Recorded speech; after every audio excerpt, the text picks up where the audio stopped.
Yan, sige, simulan na natin, 'no. Isang mapagpalang araw sa lahat, 'no. Pagpapatuloy lamang ito ng ating talakayan sa pagpoproseso ng impormasyon, 'no. Nasa ikalawang bahagi na tayo ng pagtalunton sa ugat, 'no, tungo sa pagbuo ng kaalaman, 'no. Bibigyan natin ng focus, 'no, ang pagbabasa at pagsasaliksik na ikalawa sa mahalagang pagpoproseso ng impormasyon, 'no, sa malayuning komunikasyon, 'no. Kaya bigyan natin ng linaw, 'no, ang mga konsepto na ito. 'No, ang klase ay kasalukuyang nagsasagawa ng pagbabasa at pagsasaliksik ng mga piling teksto na ibinigay sa inyo hinggil sa mga adbokasiyang pangwika. 'No, ang mga konsepto na ito ay binibigyan ninyo ng pagpapahalaga, 'no, sa inyong video review na ginagawa. 'No, ang pagbabasa, 'no, at pagsasaliksik ay parehong mahalagang proseso, 'no, sa pangangalap ng impormasyon, 'no, at ang mga ito ay may natanging gampanin, 'no, sa pagbuo ng mas malalim, mas makatotohanan na impormasyon o kaalaman, 'no. 'Di ba sa pagbabasa, 'no, ay ang pangunahing paraan upang makakuha tayo ng ideya at ng impormasyon mula sa iba't ibang mapagkukunan, yung gaya na nabanggit nakaraan, tulad ng mga aklat, ng mga artikulo at iba pang babasahin. 'No, sa pamamagitan ng pagbasa, nagkakaroon tayong mas malinaw na tayong kaalaman, o ito yung pundasyon na ginagamit natin sa mas malinaw na pagsusuri, 'no, at yung pagkakaintindi natin sa tekstong sinusuri o sa isang paksa. Ano pa, nagiging gabay ito upang magkaroon tayo ng mas maayos na pag-unawa, 'no, sa teksto, sa paksa, 'no, o maging handa tayo, 'no, sa gawain ng pagsasaliksik, kasi pareho sila, magkabuhol sila. Kapag nagsasaliksik, nagbabasa; kapag nagbabasa, tayo nagsasaliksik. Kasi ang pananaliksik ay proseso 'yan, 'no, ng pagbuo ng bagong kaalaman. Ang pananaliksik, batid na natin, 'no, ito ay sistematikong proseso, 'no, kung saan ginagamit ang iba't ibang pamamaraan o teknik sa pagsasaliksik. 'Pag sinabing pagsasaliksik, nangangalap ka ng mga impormasyon, nagsusuri ka ng impormasyon, nagbibigay ka ng kahulugan sa mga impormasyon. 'No, sa pananaliksik, 'no, hindi lang basta tayo umaasa sa impormasyon mula sa nababasa natin. Nagsasagawa tayo ng sarili nating pagsuri, 'no, nagsarili nating obserbasyon mula doon sa mga ideya, 'no, sa mga orihinal na ideya, sa mga tungo sa pagkakaroon ng bagong pananaw. Sa pananaliksik na ginagawa ninyo, 'no, nagve-verify kayo ng mga impormasyon, naghahanap kayo ng maraming ebidensya para mas mapatunayan, 'no, yung mga konsepto, 'no, o yung mga hika-haka o mga teorya.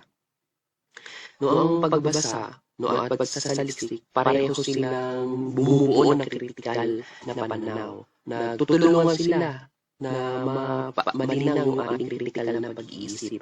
'No, sa pagbabasa, malalaman natin yung iba't ibang puntong de vista o pananaw, 'no, habang ang pananaliksik naman, sinusuri natin ang mga ito, 'no, at hinahanapan ng mas makatotohanan na pagpapahalaga.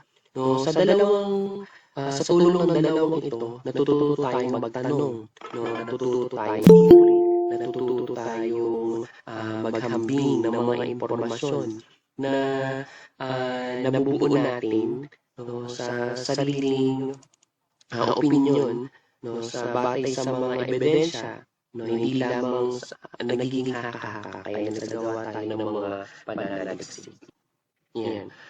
Tuloy lang, 'no, yung ikalawang hakbang na ito, 'no, nakakatulong iyan para mas maging maayos, 'no, yung makagawa tayo ng masusing pag-aaral, 'no, yung maging makatotohanan yung binubuo nating pag-aaral.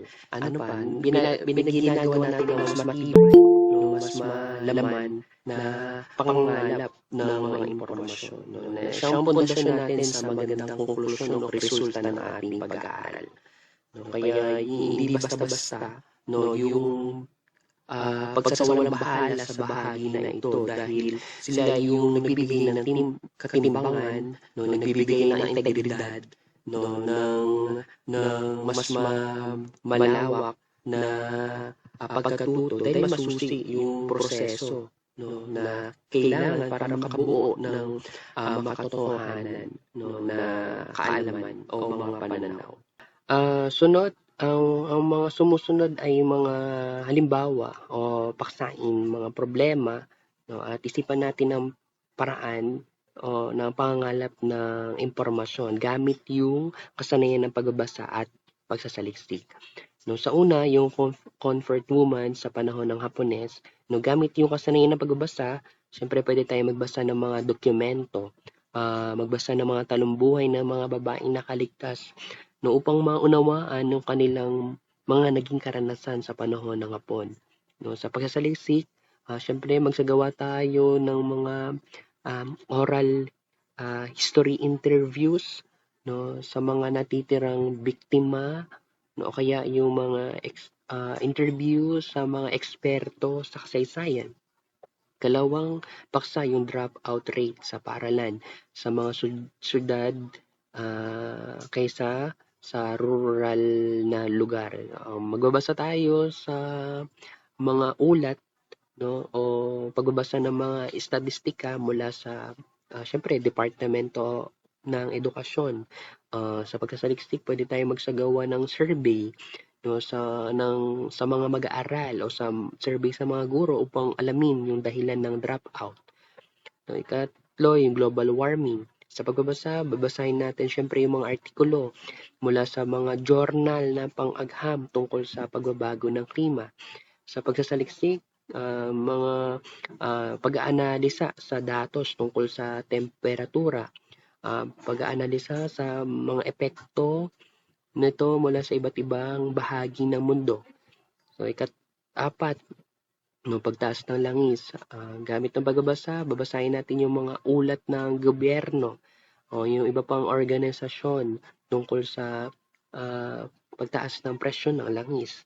Sa saliksik, pwede tayo magsagawa ng case study sa mga industriya o sektor na direktang naapektuhan, no, ng pagtaas ng presyo ng langis. So, sa huli, yung hinggil sa COVID, pagbabasa ng mga ulat o ng departamento ng Departamento ng Kalusugan, no, yung Department of Health tungkol sa COVID-19 o kaya yung mga ulat ng WHO, yung World Health Organization. Sa pagsasaliksik, pwede tayo gumawa ng survey, no, sa mga individual tungkol sa epekto ng COVID-19 sa kanilang pamumuhay o sa kanilang kalusugan. Kung nakikita nyo, parehong magkaiba yung gawain ng pagbabasa at gawain ng pagsasaliksik, no, sa inyong pangangalap ng impormasyon. Kayo na magtimbang kung anong pamamaraan, no, na inyong gagamitin kapag nagsasagawa kayo sa ikalawang proseso ng pangangalap ng impormasyon.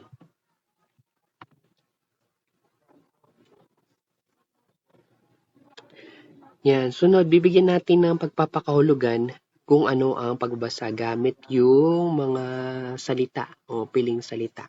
No, una, yung makrong kasanayan. Bukod sa pakikinig, pagsasalita, panonood at pagsulat, ang pagbabasa ay integral na bahagi sa 5 makrong kasanayan ng tao.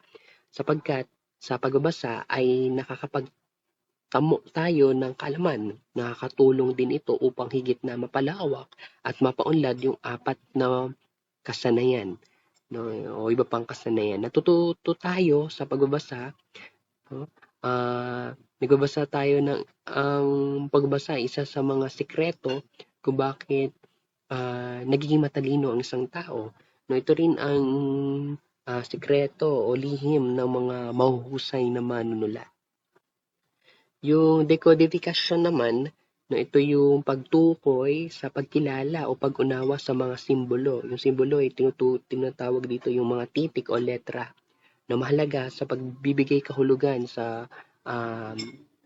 wika, na mahalaga sa pagbibigay kahulugan ng mga salita sa pangungusap. Sa simpleng salita, no, ito ay kakayahan dapat na ang mambabasa na maunawaan ng mga letra o pagsama-samahin ang mga ito upang makabuo ng kahulugan. No, napakahalaga ng dekodifikasyon dahil ito yung mga unang hakbang no sa pagbabasa. Gaya na nabanggit ko sa unang module, 'di ba, sa istruktura ng wika napakahalaga ng pagkatuto no sa phonics, o yung tamang tunog ng bawat titik, yung mga kombinasyon ng mga titik no is iba pang struktura ng wika ay natututuhan dapat ng mambabasa para higit na maunawaan yung kanyang tekstong binabasa. No, pag-unawa sa teksto, yung pag-unawa sa teksto ay yung kakayahan ito na maintindihan ng mamabasa yung nilalaman o yung mensahe ng kanyang binabasa. Kasama dito yung pagkilala siyempre ng mga pangunahing ideya, detalye o diwa sa akda. Mahalaga ito upang makuha ang tunay na kahulugan ng teksto at maunawa ng nais iparating sa sumulat. Kung pipili tayo dito ng paksa, halimbawa yung global warming, pag-unawa sa teksto, may papakita kapag naunawaan natin yung kung ano ang global warming. Dapat natutukoy natin yung kahulugan niya. Yung pagtaas ng temperatura sa mundo dahil sa greenhouse gases tulad ng carbon dioxide. Yan. Sunod, yung kakayahang komprehensyon. Ang kakayahang komprehensyon naman ay mas malalim ito sa pag-unawa no sa mga nakasulat na impormasyon no saklaw kasi ng komprehensyon yung pagbuo natin ng interpretasyon, pagsusuri, yung koneksyon ng mga konsepto, no, yung koneksyon ng konsepto sa karanasan natin, sa iba pa nating kaalaman. Nakatutulong ito upang masuri o maipaliwanag ng mabuti yung teksto. Halimbawa, sa pag-unawa ng teksto, nalalaman natin yung kahulugan ng global warming. Sa comprehension, dapat nabibigyan natin ito ng mas malawak na pagkaintindi. No? Dapat makita natin yung epekto nito tulad ng pagtunaw ng yelo, no, pagtaas ng sea level, yung dulot ng matinding panahon. Tiugnay mo rin ito sa mga balita hinggil sa global warming, no, kaya sariling karanasan mo, no, yung obserbasyon mo sa pagbabago ng klima.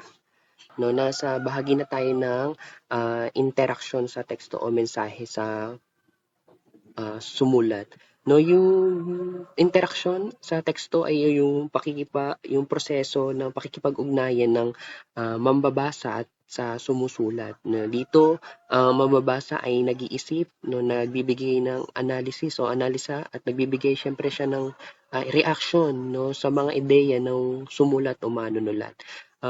Dapat maging aktibo yung mambabasa no sa sumusulat. Pwede siyang makalikha ng mga tanong, no mga pagninilay, no pagbibigay niya ng sariling opinion. Gaya ng halimbawa kanina sa global warming, syempre pwede kang magbigay ng reaction mo. O syempre halimbawa, naiisip mo kung paano makakatulong sa pagbabawas no ng global warming sa pamamagitan siyempre ng pagbabawas ng paggamit ng plastic, ng mga fossil fuels no para mas mapabagal yung global warming.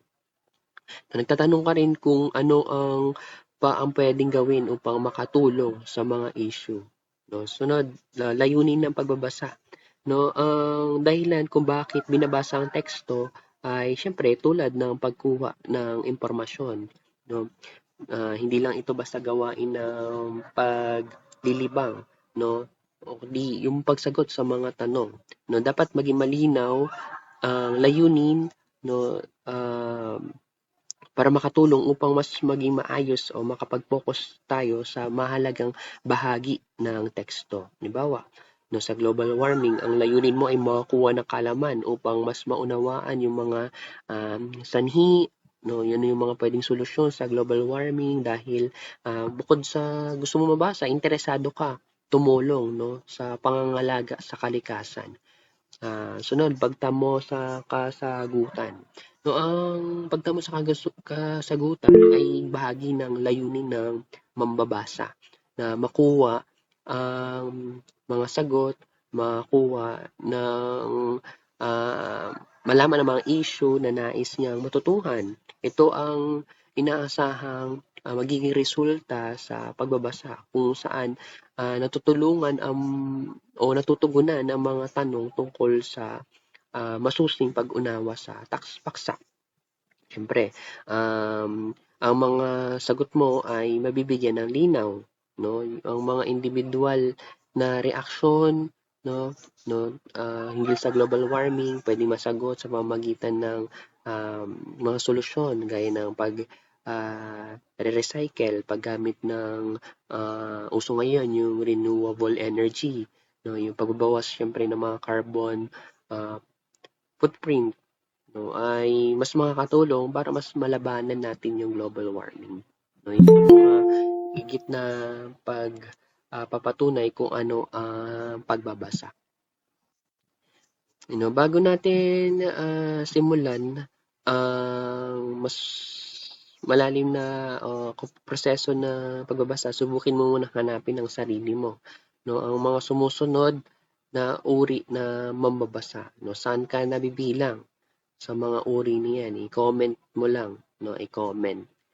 Gamitin yung comment box na Google Meet. Ikaw ba si EDSA?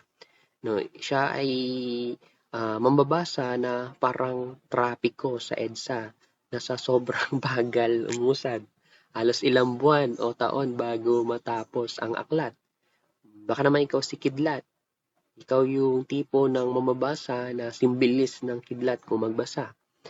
Kaya niyang tapusin ang isang nobela sa loob lang ng isang linggo o kaya naman ay isang upuan lamang yung mahilig sa Wattpad yan. No, o baka naman collector ka. No, ang isang mambabasa na hilig mag-ipon ng mga aklat kahit di naman binabasa. Sa oras ng pangailangan, saka lamang niya ito bubuksan. O wasoy. Uri yan ng mambabasa na walang sawa. Kaya wasoy. At ulit ang pagbabasa. No, kung ang pagbabasa ay parang chewing gum na niluwa ng iba dahil wala lasa, samantalang siya nasisiyan pa siya sa mga iniluwang bubble gum. No? Baka naman ikaw si Angel. No? Ikaw yung uri ng mababasa na kasentro. No? Ang lahat ng binabasa sa pananampalataya. Laging binabahagi sa kapwa ang magagandang balita. O robot. No? Ikaw yung mababasa higit ang pagpapahalaga sa mga aklat ng agham, sa mga aklat ng matematika. No? Nilamon ka na ng mga libro, no, sa wika ng pagpapahanga. Yan. Bakit ka naman si Kiko mula sa mga unang pangalan ni Balagtas? No, mga mamabasa na labis ang pagpapahalaga sa mga classic, no, sa mga klasikong pampanitikan. Ano pa, malikain ang pag-iisip mo tulad ng mamabasa, no, na nagtulad ka kay Balagtas. Yan yung mga uri, no, ng mambabasa. Sa pagbabasa, may tinatawag na 4 na proseso ng pagbabasa. Kung ang pagluluto ay may tamang proseso ng paggisa ng mga rekado o sangkap, gayon din ang pagbabasa. Kinakailangan dumaan ito sa 4 na proseso na kinabibilangan ng mga sumusunod: perception, comprehension, sunod ay reaction, sunod ay assimilasyon. No, sa perception, ito ay tinuturing na unang hakbang sa tuwing tayo ay nagbabasa. Sa hakbang na ito ay nagsisimula yung pagkilala natin sa mga simbolong nakalimbag. No, may halintulad ito gaya sa pagbuo ng isang imahen gamit ang puzzle hanggang sa maging konkreto, no, na makilala natin ang buo. No, tinatawag din itong recognition. Kapag may perception, no, may decodification na naganap, may comprehension ang susunod. Mula sa pagkilala sa mga simbolong nakalimbag, nagaganap naman yung hakbang na ito, no, sa pagbibigay natin ng kahulugan. No, may dalawang estilo sa pagkuha ng kahulugan, no, maaaring denotasyon o konotasyon na tinatawag. Kapag nagbibigay tayo ng kahulugang denotasyon, no, yung kahulugan yun natatagpuan natin sa mga diksyonaryo. Yung mga konotasyon naman, batay ito sa ating pagkakagamit sa pangungusap, sa konteksto, sa ating sariling interpretasyon. Reaksyon. Ang ikatlo, no, matapos makilala ang simbolo, mga nakalimbag, nabigyan ng kahulugan, yung hakbang naman ng reaksyon ang nagsisimula, no, sa pagtataya, sa pagbibigay ng hatol, no, para maging wasto, no, may katiyakan, may kalinawan ang ideya. No, ito rin yung akto ng o aktwal na paglalapat, no, ng mga natutuhan natin sa binasa. Kaya ang reaksyon, no, ah, tinatawag din iyang aplikasyon. No, sunod yung asimilasyon. No, ang asimilasyon, mambabasa ay nagsisimula buksan yung kanyang imbakan. Pag sinabi imbakan, yung mga dating kaalaman no, sa utak niya na matatagpuan. No, yung may ugnay sa mga yung dating alam pwede nating maiugnay no, sa bagong impormasyon na mahalin tulad ito sa pagtatagpo ng mga kaalaman mo sa nakaraan at kaalaman mo ngayon o sa kasalukuyan. Kumbaga, parang iyan yung pagsasanib puwersa ng dati mong alam sa bagong alam. No, ayun naman ang tinatawag na integrasyon. Yan ang apat na proseso ng pagbabasa. No, sa bahagi naman na ito, tatalakayin natin yung apat na modelo na sa ibang aklat ay kilala rin bilang mga teorya o proseso ng pagbabasa.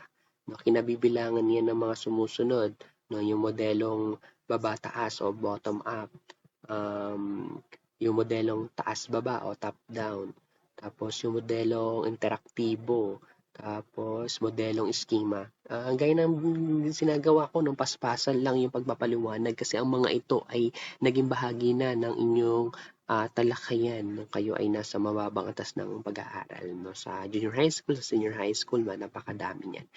No, modelong mabataas o bottom-up. Pagkatanda dito, binibigyang tuon ng modelo na ito ang teksto mismo. Ang pag-unawa ng magbabasa ay magmumula sa teksto patungo sa isipan. No, kadalasan ang tungkulin ng mamabasa ay kilalanin at unawain ang impormasyon na susulat sa teksto. Kung walang simbolong nababasa at walang pag-unawang nagaganap, no, tinatawag din itong data-driven.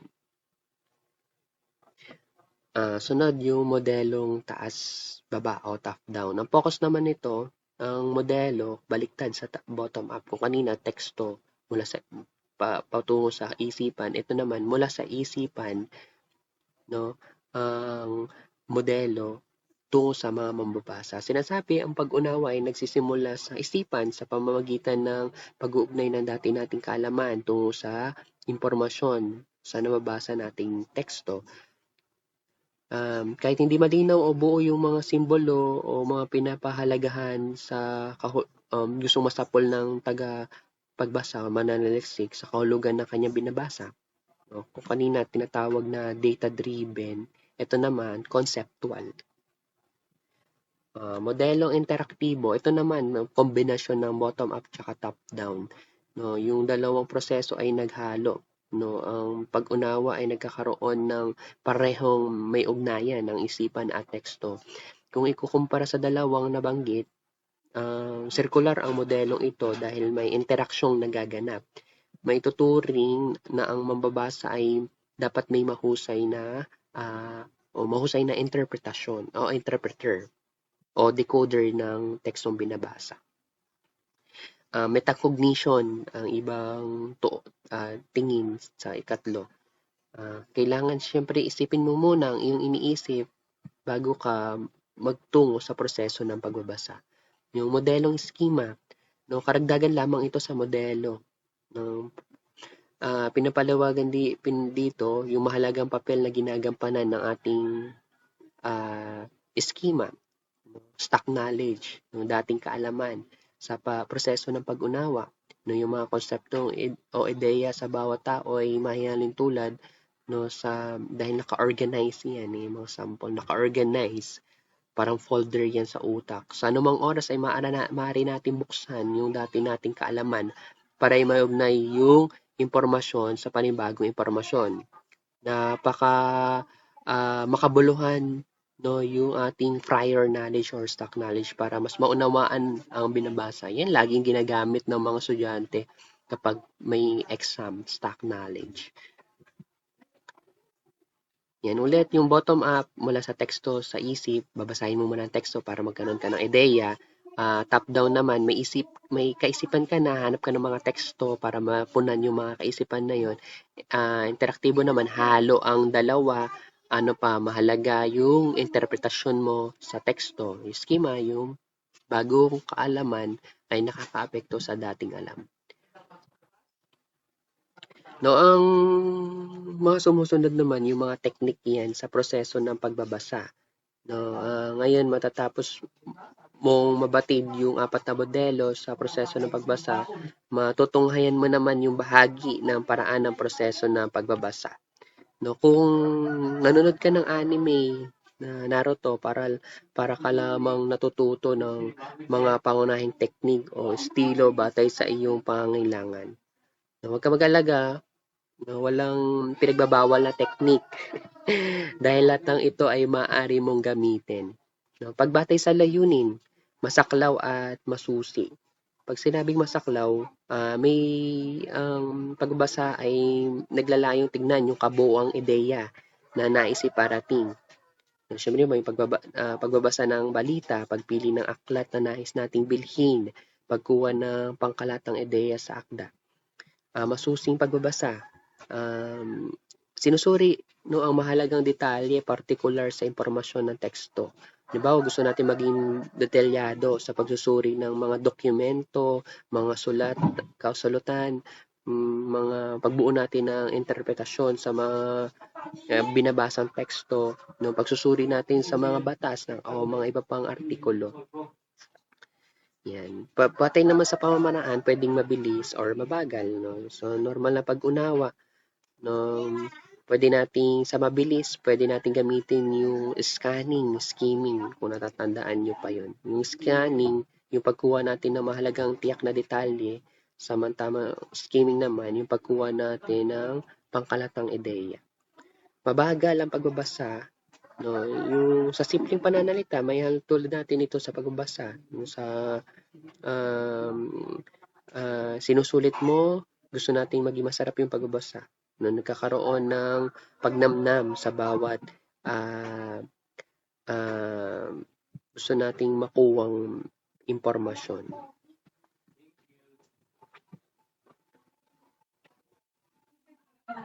Sunod, yung batay sa pagpikas, pwedeng tahimik.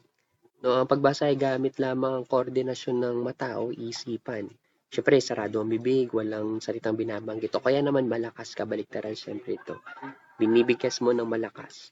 Sinasalang-alang mo yung wastong kalinawan ng pagbigkas ng mga salita, paglalapat ng diin, pagbabago ng intonasyon, paggaan ng tala o hinto. Marami pang iba't ibang technique, no?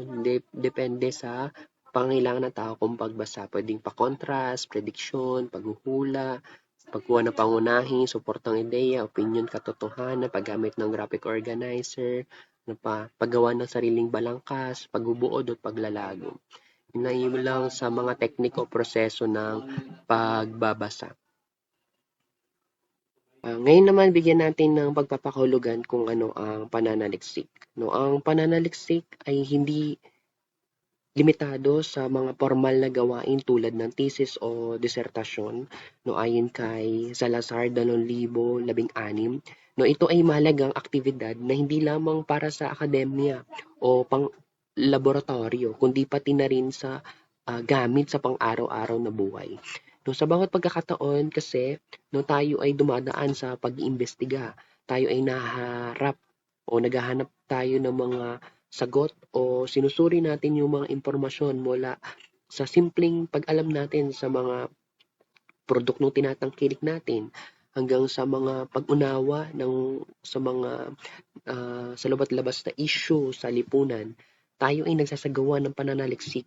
Kaya binibigyan tuon ni Salazar, ang pananaliksik ay bahagi ng ating pagkatuto at pagpapahusay sa anumang aspeto ng ating buhay. Bukod pa, narito ang iba pang kahulugan sa pananaliksik. No, ang pananaliksik ay isang organisadong proseso dahil yan ay sistematiko, no, ng pagtuklas ng mga impormasyon, no, upang masagot syempre yung mga partikular na problema o tanong. Ginagawa ito sa pamamagitan ng maingat na pagkuha, pagsusuri, pagbibigay ng interpretasyon ng datos, at pagbibigay ng bagong kaalaman o solusyon na hinggil sa paksa o problema. Sa pananaliksik, ang bawat hakbang ay sinusuri upang masigurado ang mga resulta ay tama at kapani-paniwala. Ang mga layunin nito ay makabuo ng mga sagot na nakabatay sa mga ebidensya na makakatulong sa pagpapalalim ng ating pag-unawa sa isang baksa o sa isang issue. No, ang pananaliksik ay nakabatay sa mga sumusunod na salita dahil layunin nito syempre palawakin ng kaalaman, magsiyasat ng mga issue, sagutin ang mga tanong, magsagawa ng critical na pagsusuri, magpabago ng mga praktika at makahanap ng solusyon. Isa-isahin natin, pagpapalawak ng kaalaman. No, ang pananaliksik ay nagbibigay ng mas malalim na pag-unawa at bagong impormasyon tungkol sa isang paksa. Kaya't lumalawak ang ating kaalaman. No, pagsisiyasat, sa pagsasaliksik, sinisiyasat natin ang mga bagay-bagay upang tuklasin ang katotohanan at malaman siyempre yung mga detalye o issue sa paksa. Pagsagot sa mga tanong, na layunin ng pananaliksik, siyempre mabigyan natin ng mga kasagutan o ang mga tanong o bigyan natin ng maunawaan natin yung issue na nais natin bigyan ng kasagutan. No, critical na pagsusuri. Sa pagsasaliksik, sinusuri natin ng malalim ang mga datos upang masiguradong tama at kapani-paniwala ang resulta. No, pagbabago ng kritika. Nakakatulong ang pagsasaliksik sa pagbabago at pagpapabuti ng mga kasalukuyang gawain o sistema batay sa natuklasang kaalaman. Sunod at yung solusyon o bagong kaalaman, no, sa problema. Sa pananaliksik ay nagbibigay ng solusyon sa problema o lumilikha ng bagong kaalaman upang matugunan yung mga hamon o issue. Yan lamang yung mga ilan sa pagpapakahulugan sa pananaliksik. Ulit, limitado lamang yung pagbibigay natin ng kahulugan sa pananaliksik. No, dahil naway magamit lamang natin ang pananaliksik, no, sa pagpuproseso ng impormasyon, no, sandamakmak yung mga sanggunian hinggil sa pananaliksik. No, ang intensyon lamang ng ating module ay bigyan linaw kung ano ang pananaliksik dahil isang kurso ito, isang subject ito o asignatura. No? Kung gusto niyo pang mas mapalalim yung kaalaman sa pananaliksik, no, daraan naman ang inyong programa sa pagsasagawa ng pananaliksik. No, ito ay introduction lamang. Ang mga sumusunod ay mga mukhang hakbang, no, hindi maitatawag-tuwa ang mga sumusunod. May apply rin natin yung pagsasagawa ng pagsasaliksik gamit ang mga sumusunod na mukhahing hakbang. Una, tukuyin ang problema. Ang unang hakbang sa pagpuproseso ng pananaliksik ay yung pagtukoy sa problema o pag-develop ng katanungan ng mananaliksik. Inililahad siyempre dito yung mga problema, yung mga layunin ng pag-aaral. No, kinapapalooban ito ng mga pangkalahatang problema at ilang mga tiyak na problema. Ito ay nilalahad sa paraang patanong, no, itinatakda itong sagutin sa pananaliksik. No, napakahalaga ng hakbang na proseso na ito, no, dahil nagsisilbi itong focus ng pag-aaral. Sunod, reviewin ang literatura. Patapos tukuyin ang problema, ang mananaliksik ay kailangan magkaroon ng higit na kaalaman hinggil sa paksa na iimbestigahin. No, upang matamo ito, kailangan reviewin ng mananaliksik ang mga literatura, mga pag-aaral, kaugnay na thesis, pangkalatang problema. No, na pangkalatang problema kaugnay sa sinasaliksik. Ang hakbang na ito ay nagbibigay sa mananaliksik ng mga batayang kaalaman hinggil sa paksa. No, ito yung magtuturo sa mananaliksik kung ano ang mga pag-aaral na sinasagawa niya kaugnay ng paksang pampananaliksik, kung paano isinagawa ang mga naunang pag-aaral at paano nagkaroon ng konklusyon ng mga unang pag-aaral at paano nagbigay ng rekomendasyon, no, ang mga sinaunang pag-aaral na maaaring makalikha ng iba ng tulong, no, sa sinasagawang ng mananaliksik. Katlo, linawin ang problema. Madalas ang natukoy na problema sa unang hakbang ay napakalawak, kung hindi man ay napakakitid. No, sa hakbang ito, nililinaw ng mananaliksik ang kanyang problema. Nililimitahan, kailangan malimitahan para hindi ganun kalawak ang kailangang saliksikin. Sinasagawang hakbang na ito matapos magkaroon ng pagre-review sa literatura, sapagkat ang kalamang natamo niya ay hakbang iyon sa magsisilbing gabay sa paglilinaw ng kanyang gustong tukuyin na problema. No, sa hakbang na ito, inaasahan ng mananaliksik ay hahantong sa mga problema researchable at higit na limitado ang focus kumpara sa original na natukoy na problema. No, ikaapat, no, yung malinaw na pagbibigay kahulugan ng mga termino o konsepto. Ang termino at konsepto ay mga salita o parirala na ginagamit natin sa paglalahad o description ng pag-aaral. Ang mga item dapat ay kailangan mabigyan ng tiyak na kahulugan. No, paano gagamitin sa pag-aaral? Madalas ang mga termino ay mga konseptong may iba't ibang kahulugan, no, depende, no, sa larangan o oryentasyon ng mga bumabasa. Upang maiwasan yung kalituhan, kailangan talaga gawin ng mananaliksik ang hakbang na ito. Kailangan din ito upang maunawaan ng higit ng mamabasa ang pananaliksik na ginawa ng mananaliksik. No, ikalima, ilarawan ng populasyon. Ang mga proyektong pampananaliksik ay maaring nakapokus sa isang tiyak na pangkat ng mga tao.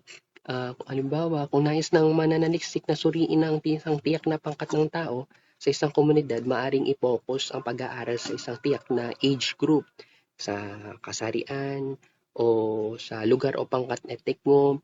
Ang mga natukoy at nalinaw na problema ng pag-aaral ay dapat maging gabay ng mananaliksik sa pagtukoy ng pangkat na kasangkot sa pag-aaral, no, ay tinatawag na populasyon. No, hakbang na ito ay nakakatulong sa mananaliksik sa pamamagitan ng paglimita, no, sa saklaw ng pag-aaral mula sa napakalawak na populasyon tungo sa pangkat na ma-manage niya lamang sa pagtukoy, no, sa pagtutuunan ng pansin ng pag-aaral. No. Sa tulong ng hakbang na ito, natitiyak ng mananaliksik na siya ay mananatili sa tamang landas, no, sa kabuuan ng proseso ng pananaliksik na hindi malilihis, no, sa tamang landas. No, ang mga populasyon din ang nagsisilbing respondente ng pag-aaral. Na ika-anim na hakbang na i-develop ang plano ng instrumento. Ang plano ng pananaliksik ay tinatawag na plano ng instrumentasyon. Nagsisilbi itong mapa, no, sa kabuuan ng pag-aaral. Tinutukoy sa planong ito kung sino-sino ang sangkot sa pag-aaral, maging paano at kailan ito kokolektahin ang mga datos. Ang planong ito ay kinapapalooban din ng maraming desisyon at konsiderasyon kaugnay kung paano susuriin ang mga datos na makokolekta. No, sa kabuuan, inilalatag, no, yung plano na ito ang mga hakbang na isinasagawa ng mananaliksik. Kapito, kolektahin ang mga datos. Matapos kumpletuhin ang mga plano ng instrumentasyon, ang aktual na pag-aaral ay magsisimula na sa pamagitan ng pangongolekta ng mga datos. Napaka-critical yung hakbang na ito dahil dito makukuha yung mga impormasyong kailangan upang masagot yung mga katanungang inilahad sa mga suliraning ng pag-aaral. No, bawat pananaliksik ay nasasangkot sa pangongolekta ng anumang uri ng datos mula sa literatura o kaya sa iba pang maaring pagpunan ng mga datos, maaring kolektahin sa pamamagitan ng survey, gumamit ng questionnaire, sa pamamagitan ng interview, o kaya naman sa pamamagitan ng obserbasyon. No, ikawalo, suriin ang datos. Lahat ng panahon at pagsusumikap na ginagawa ng mananaliksik mula sa hakbang una no, hanggang ito ay natatapos sa pinakahuling hakbang na ito. Matapos makolekta ang mga datos, ang kasunod ay lohikal na hakbang ay susuriin ang mga ito. No, sa ika-anim na hakbang, natukoy na kung paano susuriin ang mga datos, kung kaya ang mananaliksik ay magsasagawa ng pagsusuri ayon sa kanyang dinidevelop na plano. Ang resulta ng pagsusuri ay kanyang ring re-reviewin at lalagumin batay sa mga katanungang inilahad sa mga suliranin ng pag-aaral. Sa 8 mga hakbang na ito, mapapatunay na lubhang napakahalaga. No, isulat siyempre yung papel ng pananaliksik. No, sa hakbang na ito, kailangan masinop o na maisulat o ma-encode ang papel ayon sa itinakdang format ng paaralan. No, sa hakbang na ito, kailangan maging maingat ng mananaliksik lalong-lalo na hinggil sa grammatical o mga typographical na errors. Dito rin kailangan ang kasanayan na organisado ang mga ideya at pagsasalang-alang ng pangangailangan ng kaisahan o unity, pagkakaroon ng pagkakaugnay-ugnayan o coherence at yung diin o emphasis na tinatawag sa pagsulat ng talataan. No, pinakahuli ay iulat ang resulta ng pag-aaral. Ito yung kulminasyon ng proseso ng pananaliksik. Kung masinop na nagawa ng mananaliksik ang mga naunang hakbang, sa hakbang ito inuulat ng mananaliksik sa paraang pagsasalita ang resulta ng pag-aaral. Karaniwang isinasagawa ito sa pamamagitan ng talakayang papel. Kung ang pananaliksik ay ginawa ng pangkatan, no? Ang resulta ng pananaliksik ay ini-evaluate din ng mga panel ng mga eksperto, no, sa hakbang na ito. Sa hakbang na ito ay matukoy ng panel ang mga kahinaan at pagkamali sa papel ng pananaliksik. Kung gayon, maaring may maimungkahi ang panel para sa pagpapabuti ng pananaliksik. Kung kaya, ang pananaliksik ay mapipilitang bumalik sa alinman sa mga naunang natukoy na hakbang para mas maiwas mas ayos yung ginagawang pagsasaliksik. Ang pagsasagawa ng tinalakay nating hakbang na ay sistematikong proseso ng pananaliksik na sadyang nangangailangan ng dedikasyon ng panahon o effort sa proseso ng pagpaplano. Hindi maaaring makapagsaliksik gamit ang mga ga, gamit ang sistematikong proseso ng pananaliksik kung walang panahon o nakalimitado o ang pag-aaral ay minamadali. Ang mga gayong mananaliksik ay karaniwang humahantong sa mga maling konklusyon o kaya may konklusyong hindi matibay at kung gayoy hindi mapaghahawakan. No, kaya sa ginagawa ninyong pananaliksik no, ay bigyan nyo ito ng sapat na panahon para kahit paano maging malayunin ang resulta ng inyong pag-aaral. Yan, may dalawang disenyo ng pananaliksik, kwantitatibong disenyo at kuwalitatibong disenyo. Paspasan lang yung pagpapaliwanag, no? Ano lang ito, balik-aral lang, ano pa, para magkaroon lang kayo ng balik-tanaw sa mga konsepto ng o pagpili na disenyo na pananaliksik.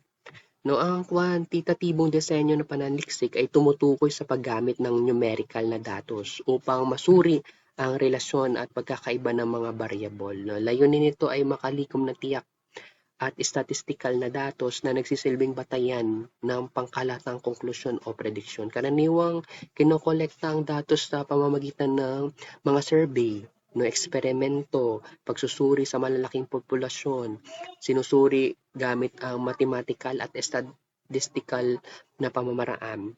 Dahil dito, nagiging generalizable yung mga resulta na maaaring mailapat o maipaliwanag sa mas malawak na konteksto o populasyon. No, halimbawa, pagsusuri sa kalagayan ng Filipino bilang asignatura sa mataas na paaralan. Halimbawa, layunin natin dito, matukoy yung pananaw ng mga mag-aaral at guro sa kalagayan ng Filipino bilang asignatura sa mataas na paaralan, kabilang ang interes ng mga estudyante at ang epekto ng pagtuturo ng Filipino no, sa kanilang akademikong pagganap. Numaring paraan mo dito yung paggamit ng descriptive survey No, gamit yung standardized na survey questionnaire, kokolektahin mo ang mga datos mula sa mga piling mag-aaral o guro, no, mula sa iba't ibang pampubliko, mataas na paaralan. No, yung respondente na pipiliin mo dito ay binubuo siguro no, mga mag-aaral, pwedeng 200 o limitahan sa 100. Kaya 50 guro mula sa 5 pampublikong mataas na paaralan. No, sa instrumento naman, mula sa survey questionnaire na may mga constructed question no, upang matukoy yung pananaw ng mga respondente. No, ang paraan ng pagsusuri ng datos, pwede kang gumamit. Kaya yung sabi diyan, dapat statistical na tool. No, pwede yung mean, frequency distribution at percentage upang mailahad yung resulta. No, sa disenyo na ito, kailangan mo ng eksperto pagdating sa statistika. Sunod, ikalawang disenyo naman, yung kwalitatibong disenyo ng pananaliksik. No, ito ay nakatuon naman no, sa pag-unawa ng masalimuot na karanasan o pananaw ng tao. No, sa halip na bilang o numeriko o ito ay di numerika. No, layunin nitong tuklasin ang mas malalim yung aspeto ng isang paksa sa pamamagitan ng mga pananayam, no, obserbasyon, pagsusuri sa dokumento. Ginagamit ito upang sagutin yung mga tanong bakit at paano sa sitwasyon na nagbibigay ng mga personal at kontekstual na pananaw mula doon sa mga respondenteng pinili. No, sa ganitong paraan, nagiging mas buo no, ang pag-unawa ng tao o mangyayari sa pinag-aaralan. No, hindi kontrolado ng mananaliksik yung resulta ng pag-aaral, di gaya ng kwantitatibo. No, para sa isang pananaliksik, gaya ng sample kanina, kalagayan ng Pilipino bilang asignatura sa mataas na paaralan, no, gamit naman ng kwalitatibong disenyo, pwede yung pagpili ng paksa, no, o yung pagbuo ng tanong ng pananaliksik, no, syempre matukoy muna ang pangunahing layunin ng mananaliksik tulad ng pagsusuri sa saloobin no, ng guro at mag-aaral tungkol sa Pilipino bilang asignatura. Pangalawa, yung kalahok naman no, sa kwalitatibong disenyo, karaniwang ginagamit dito yung mga purposive sampling kung saan pinipili ang mga kalahok na may malalim na kaalaman o karanasan sa paksa. Sa kasong ito, maaaring piliin ng mga guro at mag-aaral sa mataas na paaralan at aktibong nagtuturo o nag-aaral sa Pilipino. Sa panghanap ng datos, maaaring gumamit ng parang tulad ng focus group, discussion o kaya interview upang makuha ang mga pananaw at karanasan ng mga kalahok. No, hinihikayat ang malalim na paglalarawan no, ng kanilang saloobin o karanasan sa Pilipino bilang asignatura. Paano na masusuriin? No, sa pagsusuri sa kwalitatibong datos, karaniwang gumagamit ng thematic analysis kung saan hinahati-hati yung mga datos no, batay sa tema o paksa. Binibigyan diin yung mga karaniwang saloobin o pananaw at karanasan ng mga kalahok sa pamamagitan o sa pagtuturo ng Filipino. Gamit pagtuturo ng Filipino. Paano mabuo ng konklusyon? No? Mula doon, no, batay sa tema at paksa, no, thematized na ginawa, lumitaw mula sa pagsusuri yung datos. Maring bumuo ng konklusyon tungkol sa kasulukuyang kalagayan ng Pilipino bilang asignatura no, mula doon sa sinagawang thematize. Maaaring magbigay ng rekomendasyon para mapahusay ang pagtuturo ng Pilipino base sa nakuha at na kalap na datos. Yan, sunod. Yung mga nabanggit na hakbang, no, mga nabanggit na pamaraan sa proseso ng pananaliksik, lahat yun ay humahantong sa paggawa ng pamanahong papel. No, ito yung uri ng sanaysay, no, o pananaliksik na isinusulpite kadalasan ng mag-aaral bilang bahagi na kanilang performance task o proyekto. No, layunin nito ay makagsagawa ng malalim na pagsusuri o pagpapaliwanag tungkol sa isang pag-aaral o sa isang issue, sa isang tema, kaugnay sa isang tiyak na disiplina o depende kung para saang asignatura ginagawa ang pananaliksik. Sa compile, no, sasagawa kayo ng pananaliksik o simpleng pananaliksik na may simpleng gabay no? Ang resulta na ay makagawa kayo ng narrative report, no, o ng inyong pananaliksik na ginagawa hinggil sa mga advocacy ang pangwika. So, karaniwang ginagawa ito ng mga paaralan o universidad upang ipakita ang kakayahan ng mag-aaral sa pag-unawa at pag-aanalisa ng mga ideya pati na rin ng kanyang kasanayan sa pagsasaliksik. No, narito yung mga bahagi, no, na o nahahati ang kabanata na nagsisilbing gabay sa masusing pagsusuri at naging organisado yung pag-aaral. No, yan yung karaniwang kabanata na matatagpuan sa isang pamanahong papel.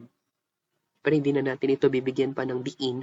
No? Yan ay nabigyan na ng mas malalim na pagpapakaliwanag nung kayo ay nasa mababang antas ng pag-aaral. Nandiyan na ang Kabanata 1, ang suliranin na kaligiran ng pag-aaral, yung sisibing panimula, no, na pananaliksik.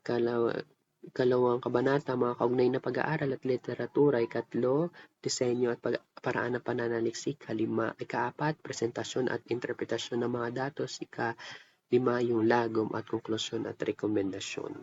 Lahat sila may kanya-kanyang pamamaraan, no, ng pagsagawa. Ngunit di na natin ito iisa-isahin pa dahil hindi na siya kabahagi ng ating talakayan.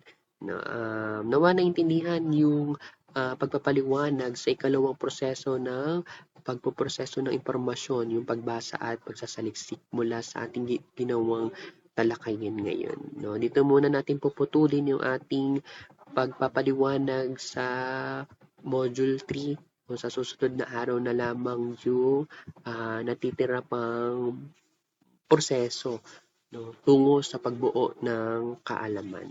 No, maraming salamat sa pakikinig. Hanggang dito na lamang.